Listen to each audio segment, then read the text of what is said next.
खरंच थंडी खूप वाढली आहे ना, आणि थंडी तर आहेच बरोबर, ऊनही एवढं आहे ना, तर त्याच्यामुळे हे झाडातलं पाणी असं सुकून गेलेलं होतं. तर मला इथे झाडांना पाणी द्यायचं होतं, आणि हे जे कांदे आहेत त्यांना पात आलेली होती जरा, तर तेच मला इथे कुंडीत लावून घ्यायचे होते. तर मी पाणी देऊस तर विशूने सगळं पाणी असं खाली सांडून घेतलं, आणि हे विशूचं कबड जे मला आज ऑर्गनाईज करायचं होतं, तर ते करता करता मला इथे एक चॉकलेट भेटली. तर तेच देताना त्याला दिली, आणि त्याला नंतर म्हटलं मला दे, तर तो असा करत होता की नाही द्यायची म्हणून. तर छान असं त्यानं चॉकलेट खाणं चालू होतं. तर म्हटलं आता हा तर काय आपल्याला देणार नाही, चला आपलं काम तर आपल्याला करावं लागेल. तर तेच मी इथे करायला घेतलं पटपट आवरण्यासाठी. आणि हे बघा एवढे कपडे त्याचे होते. आता माझं इकडं आवरणं चालू होतं तोपर्यंत त्याचंही इकडं असं पसारा करणं चालूच होतं. तर आवरल्याच्या नंतर त्याचं कबड असं काहीतरी दिसत होतं. आणि दुपारी आम्ही इथे खाली खेळण्यासाठी गेलेलो होतो, तर तिथे आम्हाला अशा 2 गाड्या भेटल्या.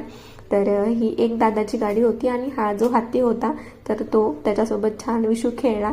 आणि नंतर हे पकवाजासोबत खेळणं तर त्याचं चालूच असते, त्याला खूप आवडते हे पकवाज वाजवायला.